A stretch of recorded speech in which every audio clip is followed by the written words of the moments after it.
पन्नू है जिनकी बार बार बात हो रही है, उनका ठिकाना भी अमेरिका में रहा था और वो वहां से बैठकर कई चीजों को लेकर कनाडा और भारत दोनों को लगातार रिमोटली कंट्रोल करते रहे। और अब एक खबर भी सामने आई जिसमें ये भी साफ हुआ कि ना सिर्फ वो खालिस्तान चाहते बल्कि वो कई सारे ऐसे मुसलमान लोगों को भड़का रहे हैं और जहां पर मुसलमान ज्यादा लोग पाए जाते हैं कि वहां पर डेमोक्रेटिक रिपब्लिक ऑफ उर्दुस्तान की मांग करने की भी जो प्लान है वो बना रहे हैं। तो आप ये देखिए कि ये नेक्सस, हम सोच रहे थे कि खालिस्तान की तरफ और खालिस्तान को लेकर ये मांग है, लेकिन अब नई जो जैसे जैसे रिपोर्ट आगे आती जा रही है हिंदुस्तान की मांग हो रही है। तो इसको लेकर क्या कुछ कहना है, क्योंकि भारत में भी बहुत सारे ऐसे मुसलमान लोग हैं जिन्हें पहले से भी भड़काया जा रहा था और अब ये नई एक पहल नजर आ रही है।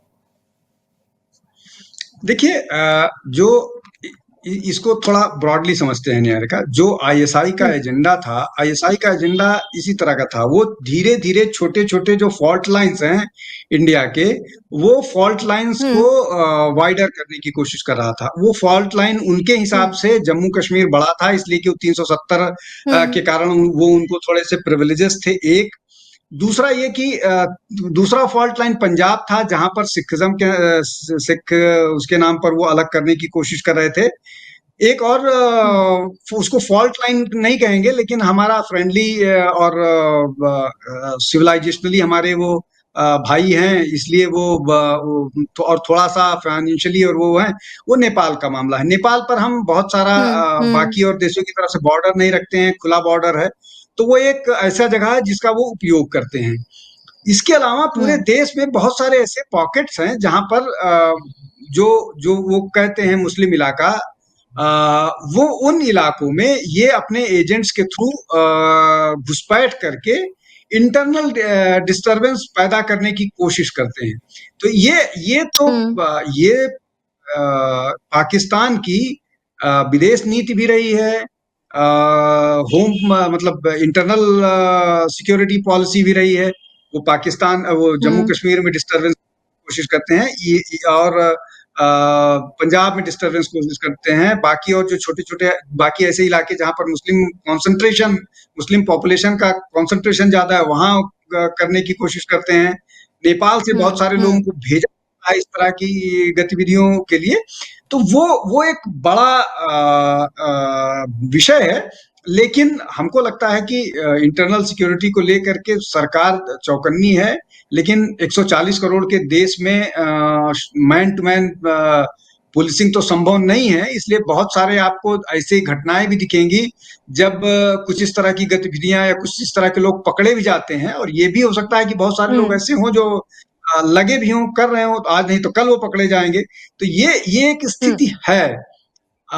इसमें चूंकि कमी ड्रास्टिकली आई है, जम्मू कश्मीर में तो लगभग मामला अब अपने आखिरी सांसें लेने वाला है, लेकिन फैलाव पूरे देश में इनका थोड़ा बहुत उसमें कमी इसलिए आई है कि पाकिस्तान के पास रिसोर्सेज नहीं बचे। रिसोर्सेज हर तरह से नहीं बचे हैं, इंटरनेशनल फंडिंग बंद हो गई है, अंदर उनके पास कुछ बचा ही नहीं है, और जो आए उनको मार दिया गया। नए तैयार होने के लिए आपको पैसे चाहिए, इसलिए कि जो आतंकवादी बनना चाहेगा वो ये चाहेगा कि उसके परिवार को कुछ इतने पैसे मिल जाए कि वो नहीं भी बचता है तो उसका परिवार तो बचा रहे। ज्यादातर गरीब लोगों को इसी तरह से ट्रैप किया जाता है। जो गरीब बच्चे हैं, गरीब मुस्लिम परिवार के बच्चे हैं, उनको बोला जाता है कि भाई आप शहादत दो, आपके परिवार का हम ध्यान करेंगे। ये इस तरह के मॉड्यूल्स आते हैं और ये पब्लिक डोमेन में है, मतलब ये मैं आपको कोई नई बात नहीं बता रहा हूँ। तो ये सारी चीजें हैं, लेकिन उन पर बहुत अंकुश लगी है। लेकिन मुझे मतलब इसमें कहने में कोई संकोच नहीं कि वो अभी कहीं न कहीं उसके जो रेसिड्यू होता है वो हो सकता है, और सरकार को निश्चित तौर पर उसकी जानकारी होगी और सरकार उस पर सक्रिय और जो आवश्यक होगा वो करने की कोशिश कर रही होगी। जी निहारिका।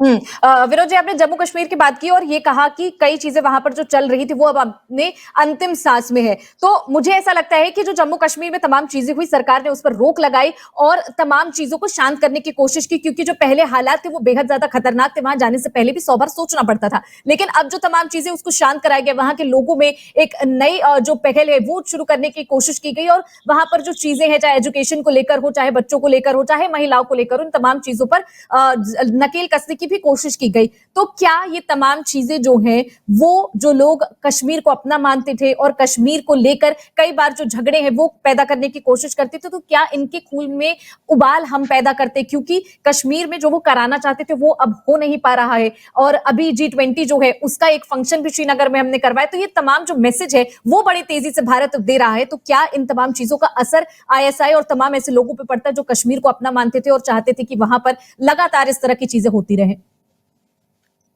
देखिए निहारिका, 3-4 पॉइंट्स मैं स्टेट कर रहा हूँ। देखिए, जम्मू कश्मीर की स्थिति निश्चित तौर पर बहुत भयावह थी।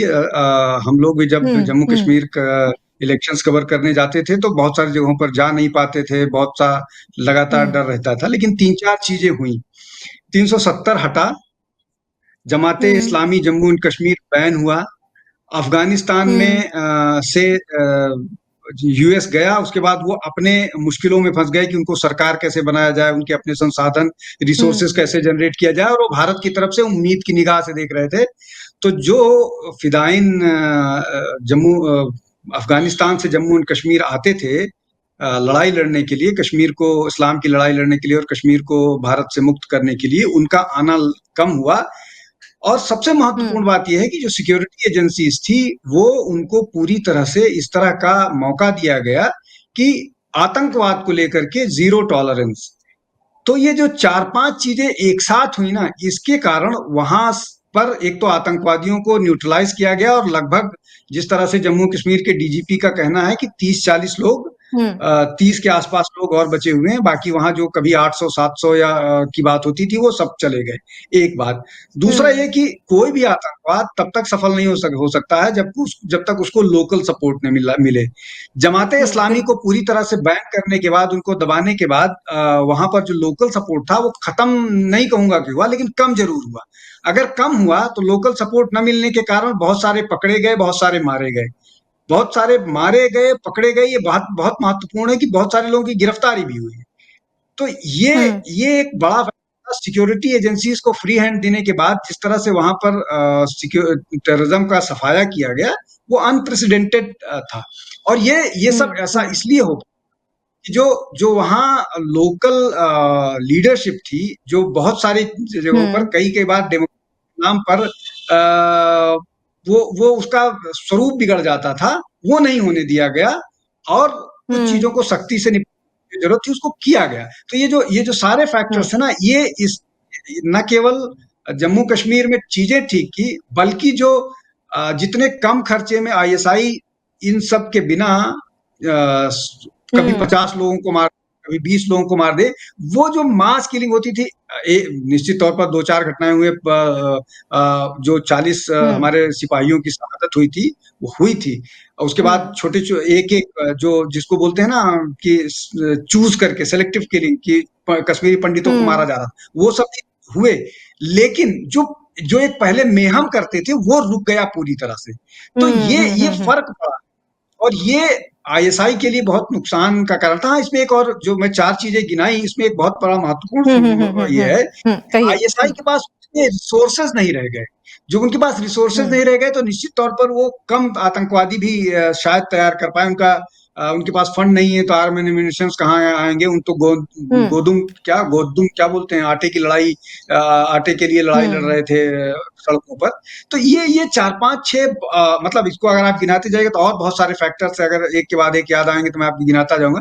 ये सारे फैक्टर्स हैं जिन्होंने रणनीति या योजना पाकिस्तान की थी, उस पूरी योजना को ही धराशायी कर दिया।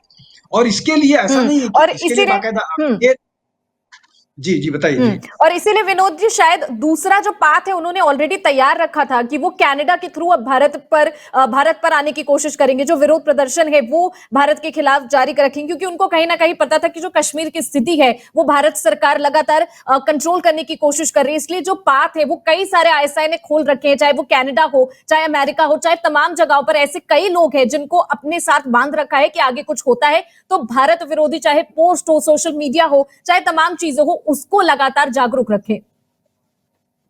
देखिए निहारिका, देश का हुँ, नेतृत्व का बहुत महत्वपूर्ण रोल होता है किसी भी देश के लोगों के विकास के लिए, लोगों की समझ को करने के लिए। जब पाकिस्तान का नेतृत्व ये कहता है कि हम घास की रोटी खाएंगे लेकिन भारत से 1000 साल तक लड़ाई करेंगे, तो अब हुँ, मेरा जो आइडियल है, अगर मुझे कोई इस तरह की बात करेगा तो मैं निश्चित तौर पर उसको फॉलो करूंगा। भारत को में मोदी को फॉलो करने वाले बहुत सारे लोग हैं, राहुल गांधी को फॉलो करने वाले भी अगर बहुत सारे नहीं हैं तो निश्चित तौर पर काफी लोग हैं। और वो उनको ब्लाइंडली विश्वास करते हैं और कई बार उस पर ब्लाइंडली एक्ट भी करते हैं। वैसा ही हाल हुँ, पाकिस्तान के बहुत सारे नेताओं को लेकर था जिन्होंने इस तरह की बातें कही। तो उसका परिणाम तो हुँ, होएगा ही कि आप भूखे रहेंगे लेकिन पाकिस्तान और भारत के खिलाफ 1000 साल की लड़ाई लड़ेंगे।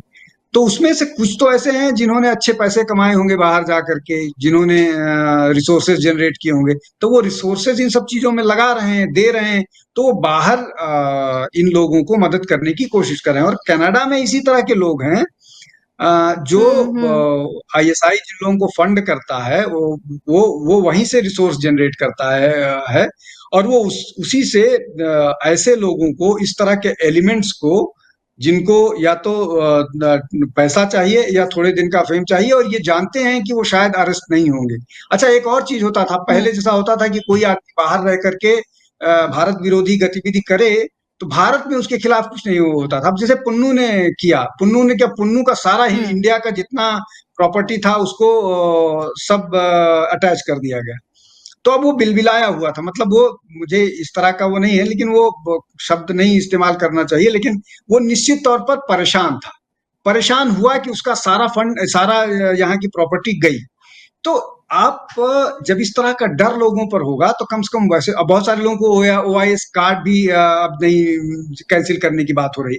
तो ये जब इस तरह की चीजें होंगी तो लोगों को समझ में आएंगी चीजें कि शायद आज से हुँ, 50 साल पहले वाला भारत नहीं है। भारत में बदलाव आया है, भारत का नेतृत्व अब दूसरे ढंग से सोचता है और उसकी सोच हुँ, ऐसी है जहां भारत के खिलाफ साजिश करने वालों के साथ नो टॉलरेंस, नो मर्सी और नो हुँ, जिसको बोलते हैं ना, कोई दया भाव नहीं दिखेगा।